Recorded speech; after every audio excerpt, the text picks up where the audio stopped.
Hello दोस्तों, welcome back to गीगल। Great ideas will lead to great life. क्या आप जानते हैं कि 1000 रुपए से हम 187 करोड़ 63,47,180 रुपए कैसे कमा सकते हैं? तो डोंट वरी, इस वीडियो को आप पूरा देखिएगा क्योंकि इसके एंड में हम ये कैलकुलेशंस देखेंगे विद प्रूफ।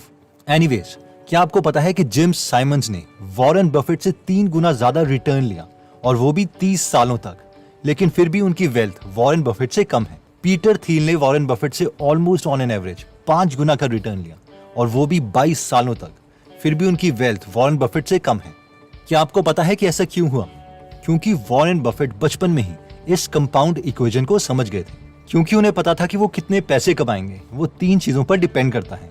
प्रिंसिपल यानी आपके पास कितने पैसे हैं इन्वेस्ट करने के लिए, आर यानी कितना रेट ऑफ इंटरेस्ट हम ले सकते हैं, और टी यानी टाइम।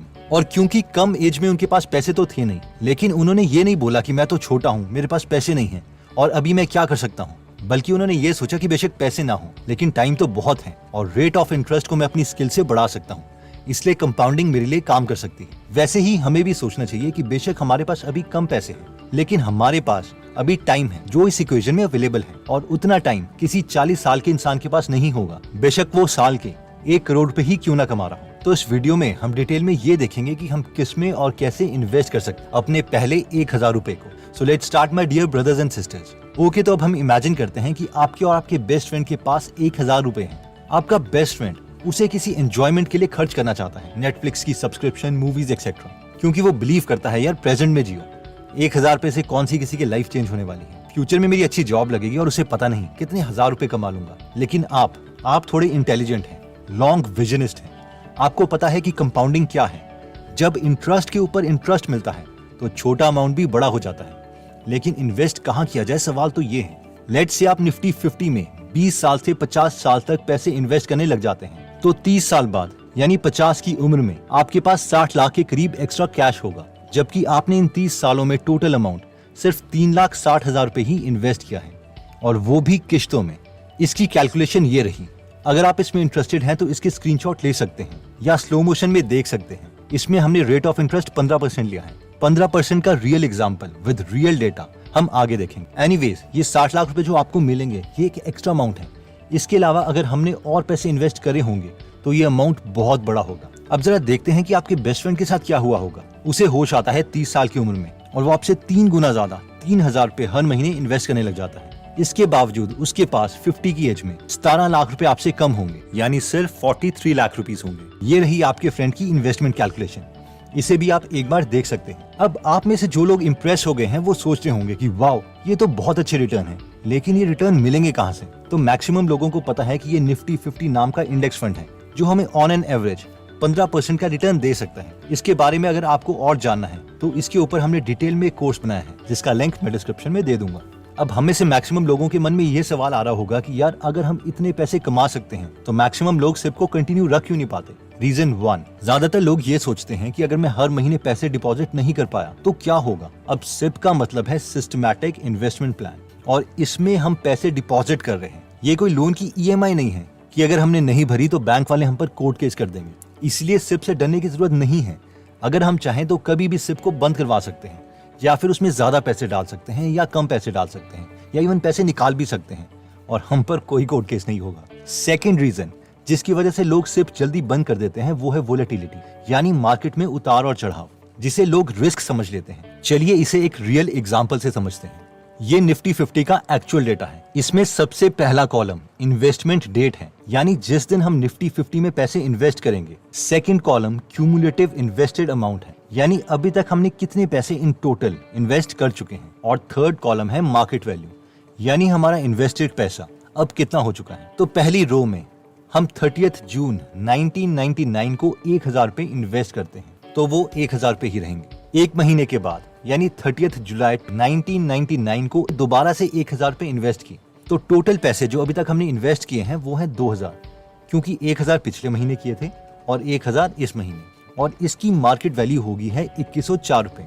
इस मूवमेंट में मैक्सिमम लोग खुश हो रहे हैं कि वाओ, हमारे 2000 रुपए 2104 रुपए में कन्वर्ट हो गए, हमारे पैसे बढ़ रहे हैं, और 104 रुपए हमने 2 महीने में ही कमा लिए, जिसका मतलब है कि हमने अप्रोक्सीमेटली 5.2% 2 महीने में अर्न किए, यानी साल के 30% के आसपास। हम तो तहलका मचा देंगे, लेकिन रियलिटी में कोई तहलका नहीं मचा है।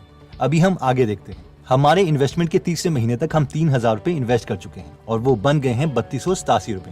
चौथे महीने 4,000 रुपए बन गए हैं 4266 रुपए। यहाँ तक सब ठीक था, लेकिन फिफ्थ महीने अभी तक टोटल इन्वेस्टमेंट हमने की है 5,000 रुपए की, जो बन चुके हैं 4834 रुपए। अब आप बोलेंगे यार ये क्या, मैं तो लॉस में चला गया। अब आपको इस थियरी पर डाउट होने लगेगा। अगले कुछ महीने फिर सिचुएशन ठीक होगी, लेकिन फिर दोबारा से 14th, 15th, 16th मंथ में आपके NAV की मार्केट वैल्यू आपकी इन्वेस्टमेंट से भी कम है। आप सोचेंगे यार साल हो गया है, 14 मंथ चल रहा है, इससे अच्छा तो मैं किसी बैंक की FD में जमा करवा देता। और ये चीज चलती रहेगी, इसे ही वोलेटिलिटी कहते हैं। आप 28th मंथ में देखो, आपको 2 साल से ज्यादा समय हो चुका है इन्वेस्ट करते हुए, हर महीने 1,000 रुपए, लेकिन इन 28,000 रुपीज की वैल्यू 20,267 रुपीज है। पूरे 4 साल के बाद 48,000 रुपए की वैल्यू 42,838 है। इस वक्त मैक्सिमम लोग बोलेंगे क्या बेकार चीज है यार, पैसे बाहर निकालो, बेकार की वीडियो देखी थी। या जॉन बॉगल जिन्होंने ये थ्योरी दी है, ये भी इडियट है। और जैसे ही आपने पैसे निकाले आपको लॉस हो गया, क्योंकि स्टॉक मार्केट में एक्चुअल लॉस या प्रॉफिट तो पैसे निकालने में होता है, वरना ये तो पेपर लॉस ही था। लेकिन जो सिप को एक्चुअल में कंटिन्यू रखेंगे और आगे बढ़ते रहेंगे, वो ही रिटर्न पा पाएंगे। तो 30/10/2007 में जो लोग अभी तक टोटल 1,01,000 रुपए इन्वेस्ट कर चुके हैं, उनके पैसे हो गए हैं 4,12,916 रुपए, जो दोबारा से अब कम या ज्यादा होते रहेंगे। 2 मई 2017 तक आप टोटल इन्वेस्ट कर चुके हैं 2,15,000 रुपए और आपका टोटल अमाउंट हो चुका है 9,29,510 रुपीज।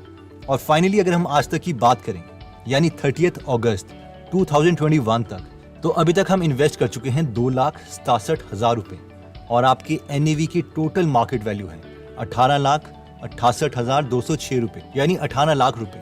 और अगर इसका हम परसेंटेज रिटर्न देखें तो आपको टोटल रिटर्न मिला है 15.3%।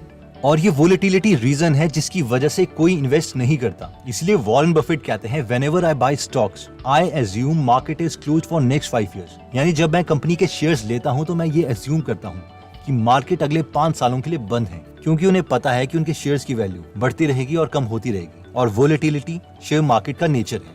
आई नो हमें से कई लोग बहुत बड़े ड्रीमर्स हैं और आप लोग सोच रहे होंगे कि यार 18 लाख रुपए कोई बड़ा अमाउंट नहीं है। वैसे आपने हर महीने सिर्फ 1,000 रुपए ही डाले थे, अगर आप ज्यादा इन्वेस्ट करते तो वो एक्सपोनेंशियली ग्रो करता। एनीवेज, देखिए वॉरेन बफेट ने अपनी पहली इन्वेस्टमेंट करी थी 11 साल में। लेट से हम 9 साल लेट हो चुके हैं और हम इन्वेस्टमेंट स्टार्ट करते हैं 20 साल की उम्र में। 1,000 पे हर मंथ हम पैसे डालते रहते हैं और लाखों की नौकरी लगने पर भी हम कुछ पैसे इंक्रीज नहीं करते। देखो अभी वॉरेन बफेट की एज हो चुकी है 91 ईयर्स और उनकी नेट वर्थ है 6.4 लाख करोड़ रुपीज। आप मुझे बताओ कि अगर आप में कोई स्किल सेट नहीं है, सिर्फ इंडेक्स फंड में ही हम इन्वेस्ट करते रहते हैं, तो आपकी net worth at the age of 91 years क्या होगी? अगर हम इंडेक्स फंड का 15% रेट ऑफ इंटरेस्ट माने और महीने के हम 1,000 रुपए यानी साल के सिर्फ 12,000 रुपए इन्वेस्ट करते रहें, तो अगर हम 20 साल से स्टार्ट करते हैं तो 91 ईयर्स की एज में हमारे पास होंगे 187 करोड़ 63 लाख 47,170 रुपीज एंड 11 पैसे। ये रही इसकी कैलकुलेशन। इसे भी हम चाहें तो डिटेल में देख सकते हैं। I mean not bad. हमें तो वॉरेन बफेट की तरह किसी भी कंपनी की एनुअल रिपोर्ट पढ़नी ही नहीं थी। सिर्फ 1,000 रुपए हर महीने खुद ब खुद ऑटोमेटिकली इंडेक्स फंड में जाते रहते। हम में से जो लोग सोच रहे हैं कि यार 91 साल तक तो पता नहीं जिएंगे भी या नहीं, फिर क्या फायदा? फिर मुझे ये बताओ कि आप खुद तो अपने को वॉरेन बफेट से कंपेयर कर रहे हो और उनकी एज तक का पेशेंस हमारे पास है नहीं। एनीवेज, जो लोग स्मार्ट हैं वो इस वीडियो का मैसेज समझ गए होंगे और अपनी इंटेलिजेंस को यूज करके कुछ ना कुछ एक्शन लेंगे। तो दोस्तों बेसिकली इसमें हमने देखा कि अगर हमारे पास शुरू में ज्यादा पैसे नहीं है, तब भी हमारे पास कंपाउंडिंग के मैजिक के लिए टाइम और इंटरेस्ट रेट है। फिर हमने देखा कि इंडेक्स फंड में जनरली लोग इसलिए कंटिन्यू नहीं कर पाते क्योंकि उसकी वोलेटिलिटी यानी उतार चढ़ाव है। इसके अलावा हमने देखा कि सिर्फ कोई बैंक की EMI लोन की तरह नहीं है कि अगर हम इन्वेस्ट नहीं करेंगे तो हमारे ऊपर कोर्ट केस हो जाएगा।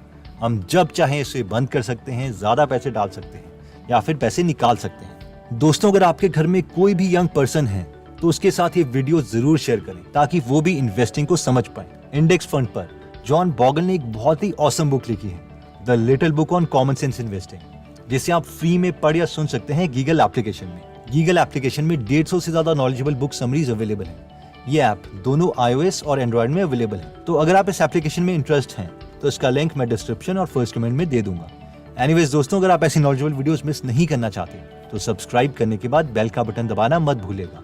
आप कमेंट करके ये भी बता सकते हैं कि आप नेक्स्ट वीडियो किस टॉपिक पर चाहते हैं, जल्दी हम आपसे दोबारा मिलेंगे। जय हिंद।